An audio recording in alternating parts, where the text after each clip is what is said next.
Hey everyone, welcome back to my channel.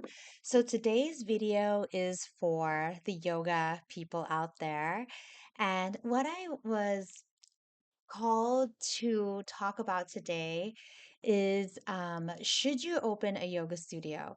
So, when I first started out as a yoga teacher, I always envisioned myself having a yoga studio and just running it the way I like. And I think I even wrote in my manifestation Google sheet was that I wanted to have my own apparel, like I can just go shop and then have like my own little storefront in the waiting area before class.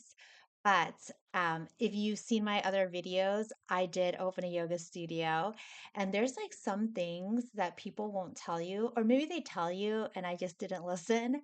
But I wanted to tell you guys again, and I want you to know that I'm not trying to crush your dreams.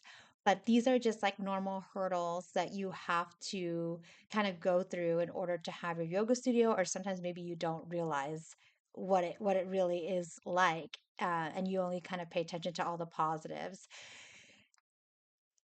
If you want to open a yoga studio, go on with your bad self, open your yoga studio. But this is just kind of tips of what you need to know before you dive into this. Like, it's a huge financial risk, a huge responsibility.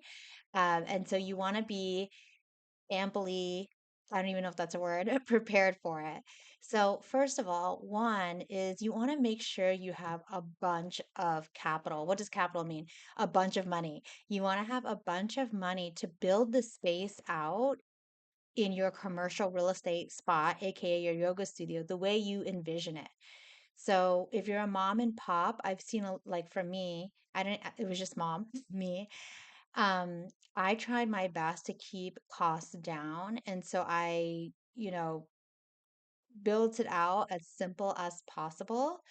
But it's really expensive. But if you're like core power or hot eight yoga, you have a bunch of capital, and maybe you can build a heating system, you can build a shower, you can build locker rooms.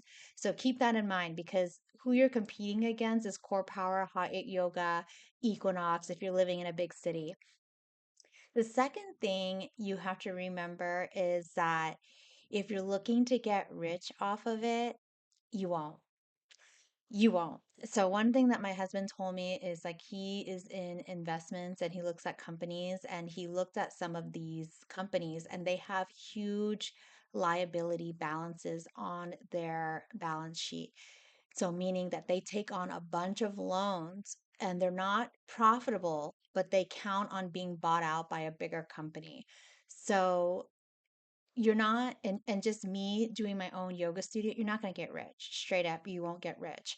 Um, because there's companies out there like ClassPass or people teaching for free that kind of diminishes the value of your yoga studio. So as long as there's people giving it out for free, as long as there's people like ClassPass who are cheapening the class, it's really hard to um, gain a lot of profit off of it.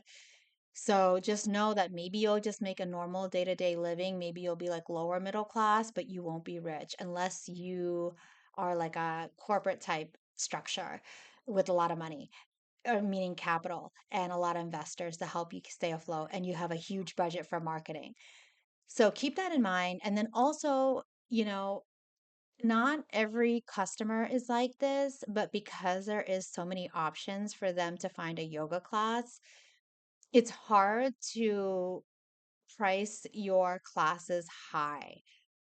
So there's a lot of times where you have to like do maybe a pack of classes that's like a little bit cheaper, and not a lot of people are like committing to memberships. So always generating members, always generating customers, and keeping the class numbers up is a huge marketing thing that you must do. And sometimes the Facebook ads, the Instagram ads don't translate into customers. So just remember that. So even though you invest in those ads, you may not generate a new customer out of it.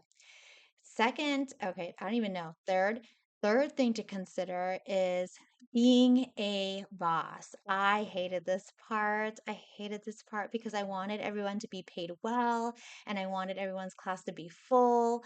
Um, and just some people were not performing. They didn't have full classes, they didn't contribute to the marketing. They fully relied on me, the yoga studio owner, to do all the marketing, and it was tough. So I had a bunch of yoga teachers who they're good, but no one would be in their class, or their class numbers would be very low.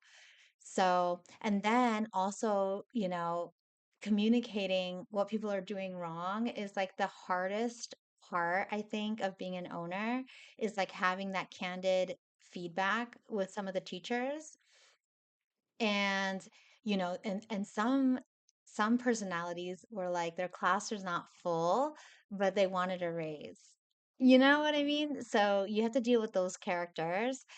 And it really took away from my own love of yoga. So, where I feel most aligned, and this may be you too, is when I am teaching, because it really makes me polish my own practice, my own philosophy, my own life, in order to stand in front of people and teach this material in class. So that was my first, like, that's why I even did teach yoga, was because of that. And it was also because just the way meditation made me feel, moving my body made me feel, and that's something that I wanted to share with other people. So I really felt in my flow in teaching the class, and my creativity in sequencing. But when you have all this different, now I call it noise, but all these different roles and jobs that you have to do in maintaining a yoga studio and managing people and doing the marketing, it really took away from that. So I couldn't even focus on my craft, the thing that I'm actually really, really good at. So if you think that you can do that and teach yoga, or maybe you're just good at just being an owner and you're not really teaching yoga, maybe you're good at managing people, then maybe it's for you. But just know that you're not going to be like rich or anything. Maybe you make ends meet, but it won't be raining money on you. Like I had a dream that I would do a franchise, but like no, realizing how much work it took and it was not my passion, I knew that, I had to like not, I like, to be honest, I will never do that again. I will never own a storefront again. It's a lot of liability, especially when you sign a lease. You sign a lease and you're really logged in into paying that lease. So you must try to make the numbers work. So those are a couple things to consider if you're looking to open your own yoga studio. I had like people tell me this, but I just didn't listen. So hopefully I will speak to you and you'll consider it. But if you end up doing it anyways, more power to you. And I'm very supportive in whatever you decide. If you have any questions about the journey, feel free to leave a comment, like, and subscribe. I have a bunch of videos on yoga. And if you are a new teacher and you're still working on finding your voice, let me know. I would love to help you. I have a few courses. They're very niche, but I do also have books on Amazon on like alignment cues, how to teach virtually. So you can find me on Amazon. Links will be down below. And if you go to my website, you'll find some of my yoga teacher trainings. And yeah, so let me know if you learned anything from this, and I will catch you guys on the next